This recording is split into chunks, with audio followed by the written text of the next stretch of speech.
మనం బతికున్నాము అనడానికి ప్రూఫ్ ఏంటి? ఇప్పుడు చెప్పు. నువ్వు బతికున్నావు అనడానికి ప్రూఫ్ ఏంటి? Very good. నువ్వు వెరీ గుడ్. నువ్వు హెచ్చరిస్తున్నావు. Good morning sir. ఏం చెప్తున్నా? అయ్యారు కనిపించగానే ఏం చెప్తున్నా? Good morning. రెండు చేతులు ఇలా పెట్టి గుడ్ మార్నింగ్ సార్. ఓకేనా? మీరు హావభావాలతో ఎలా అయితే చెప్పి నేను బతుకున్నాను ప్రూఫింగ్ ఉంటుందో, ఒక సర్క్యూట్లో కరెంట్ ఉంది అని చెప్పడానికి 5 రకాలైన ఎఫెక్ట్స్ ఉన్నాయి. ఏమున్నాయి? 5 రకాలు. ఫస్ట్ ఇప్పుడు మీకు ఒక ప్రశ్న ఇస్తాను.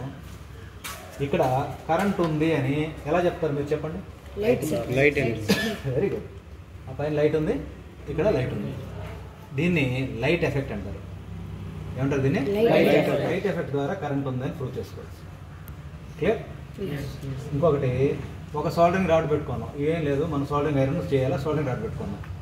సోల్డరింగ్ రాడ్ మనం సోల్డరింగ్ చేసేటప్పుడు ఇలా అన్నప్పుడు కరిగిపోతుంది. ఇలా పెట్టుకుని వేడి తగ్గుతుంది. అప్పుడు కరెంట్ ఉందని తెలుసుకోవచ్చా? వేడి ఉంది అని ఐరన్ బాక్స్ ఉంది, ఐరన్ చేస్తున్నాము. ఒకవేళ బల్బ్ వెలగలేదు, మిస్టేక్ బల్బు పోయి ఉండొచ్చు, బల్బ్ పోయి ఉండొచ్చు. ఆ బల్బ్ పోయింది కాబట్టి ఇలా హీట్ చేస్తున్నాం. వెంటనే అది ఐరన్ బాక్స్ వేడెక్కుంది. అప్పుడు సర్క్యూట్లో కరెంట్ ఉందా లేదా?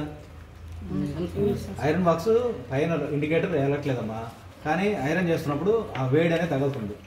అప్పుడు సర్క్యూట్లో కరెంట్ ఉందా లేదా? దేని ద్వారా తెలుసుకున్నాం? దీనిని హీటింగ్ ఎఫెక్ట్ అన్నారు. దీని ఏమన్నారు? హీటింగ్ ఎఫెక్ట్ అన్నారు. ఏదైనా టౌన్లో ఉన్న స్నేహితులు, బంధువులు మీ ఇంట్లో మీకు ఉన్నారు? ఎవరైనా ఉన్నారా లేదా? ఉంటే వాళ్ళ ఇంటికి వెళ్ళినప్పుడు గేట్ వేసి ఉంటే వాళ్ళని పిలవడానికి ఏం చేస్తారు? కాలింగ్ బెల్ కొడతాం. Very good. ఏం చేస్తారు? కాలింగ్ బెల్ కొడతారు. అంతే కదా? టౌన్లో కొంచెం పల్లెటూరులో అయితే చప్పట్లు కొట్టి రేమో బావా అంటాం, అంటే పిలుస్తాం. అదే టౌన్లోకి వెళ్ళినప్పుడు మనకి ముందే ఉంటుంది, ఇంటి ముందు కాలింగ్ బెల్ ఉంటుంది. బెల్ కొట్టంగానే ట్రింగ్ ట్రింగ్ అంట మోతుంది. మోతుందా? అప్పుడు కరెంట్ ఉందా లేదా? కరెంట్ లేకపోతే మోతుందా? అంటే కాలింగ్ బెల్ మోగడం ద్వారా కరెంట్ ఉందని తెలుసుకుంటాం. మరి ఆ కాలింగ్ బెల్ లోపల ఉండేది ఏంది? మ్యాగ్నెట్. ఏంది? Electro magnet. ఏంది ఉంటుంది? నెక్స్ట్ మూడో ఎఫెక్ట్ గురించి చెప్తున్నాము. ఫస్ట్ ఏం చెప్పున్నాం? Light effect. అర్థమైంది కదా? Light effect. లైట్ వెళ్తుంది కాబట్టి కరెంట్ ఉంది. రెండోది, ఐరన్ బాక్స్ చేసేటప్పుడు, సోల్డరింగ్ చేసేటప్పుడు వేడి ఉంది. వేడిని బట్టి కరెంట్ ఉందని చెప్తున్నాం, హీటింగ్ ఎఫెక్ట్. ఇప్పుడు కాలింగ్ బెల్ దగ్గర బెల్ కొట్టగానే ట్రింగ్ ట్రింగ్ అంటూ మోతుంది. అప్పుడు మోవడం వల్ల లోపల ఏముంటుంది? ఒక చిన్న బెల్ ఉంటుంది, ఎలక్ట్రోమ్యాగ్నెట్ ఉంటుంది. దీన్ని ఎలక్ట్రోమ్యాగ్నెటిక్ ఎఫెక్ట్ అంటారు. ఏమంటారు దీన్ని? Electromagnetic effect. మీ ఇళ్ళల్లో ఎవరి దగ్గరైనా ఇన్వర్టర్ ఉందా? ఉందా? ఉంటే సరే, కరెంట్ ఏం లేదు, కరెంట్ పోయింది లేదని ఇన్వర్టర్ చూసి ఎట్లా తెలుసుకుంటాం? లైట్ బ్లింకింగ్ని బట్టి, ఆ పైన ఉన్నట్టు ఛార్జింగ్ని బట్టి. అవునా? అది బ్లింక్ అవుతా ఉంటే ఛార్జింగ్ అనే ఒక ఆప్షన్ పడంగానే కరెంట్ ఉందని చెప్తాం. అది కెమికల్ ఎఫెక్ట్ అన్నారు. ఏమన్నారు దాన్ని? What is cell? Battery. Electrical ఎనర్జీని కెమికల్ ఎనర్జీగాను, కెమికల్ ఎనర్జీని ఎలక్ట్రికల్ ఎనర్జీగా మార్చేదాన్ని సెల్ అంటారు. గ్రూప్ ఆఫ్ సెల్స్ని బ్యాటరీస్ అంటారు. కాబట్టి ఈ 4 ఎఫెక్ట్ ఏంది? Chemical effect. ఇంకొక 5 ఎఫెక్ట్ ఉంది బాబు. దీని టైల్ పెట్టి చెక్ చేయగలవా? నువ్వు చేయగలవా? చేయగలవా? నువ్వు చేస్తావా? ఎందువల్ల? షాక్ కొట్టి మనిషి చనిపోయే ప్రమాదం ఉంది. దీంతో చూడండి కరెంట్ ఉందో లేదో సర్క్యూట్లో.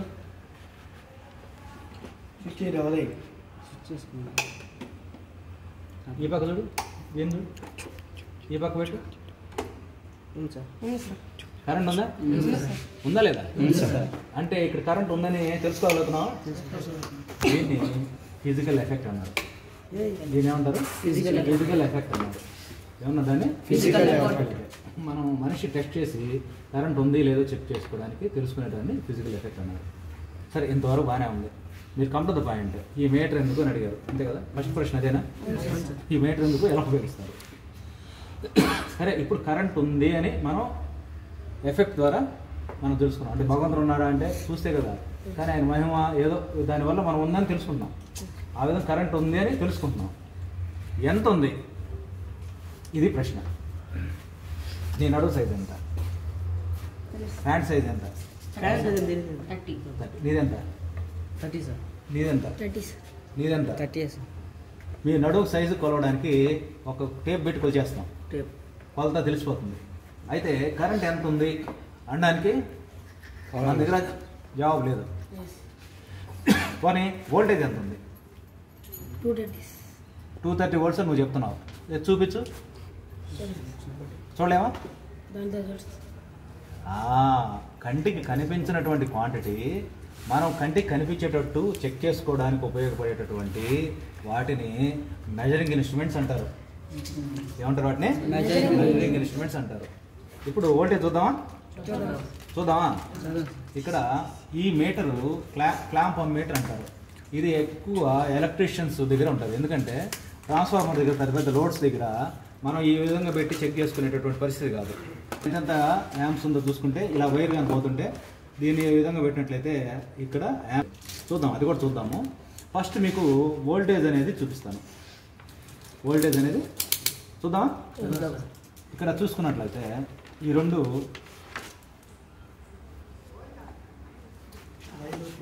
స్విచ్ చేయండి. Switch off. స్విచ్ ఇక్కడ ఎంత చూపిస్తుంది? 236, 7, 8 చూపిస్తుంది. వోల్టేజ్ ఎంత ఉంది ఇప్పుడు? వోల్టేజ్ ఎంత? 236, 8 వాట్ ఎవర్ మేబీ. 2 పాయింట్స్ అనేది పెద్ద విషయం కాదు. వోల్టేజ్ చూసారు ఇప్పుడు? చూసారా? చూడడానికి దేని ఉపయోగించారు? ఇప్పుడు మీటర్ అంటే అర్థమైంది కదా, మెజరింగ్ ఇన్స్ట్రుమెంట్. దీని పేరు ఏం పేరు? ఇక్కడ ఈ సర్క్యూట్లో వోల్టేజ్ ఎంత ఉంది అని కొలవడానికి ఉపయోగపడేటటువంటి ఇన్స్ట్రుమెంట్ కనుక దీన్ని మెజరింగ్ ఇన్స్ట్రుమెంట్ అంటారు. దీంట్లో resistance, AC DC voltage, DC AC voltage, amperes ఇవన్నీ కూడా మనం చెక్ చేసుకోవడానికి ఉపయోగపడుతుంది. కాబట్టి దీన్ని మల్టీమీటర్ అని అన్నారు. కానీ దీన్ని క్లిప్ అమ్మీటరు, క్లాంప్ అమ్మీటర్ అని అంటారు. ఏమంటారు దీన్ని? Clip ammeter, clamp ammeter. ఇది ఎలా ఉపయోగపడుతుందో చూద్దామా?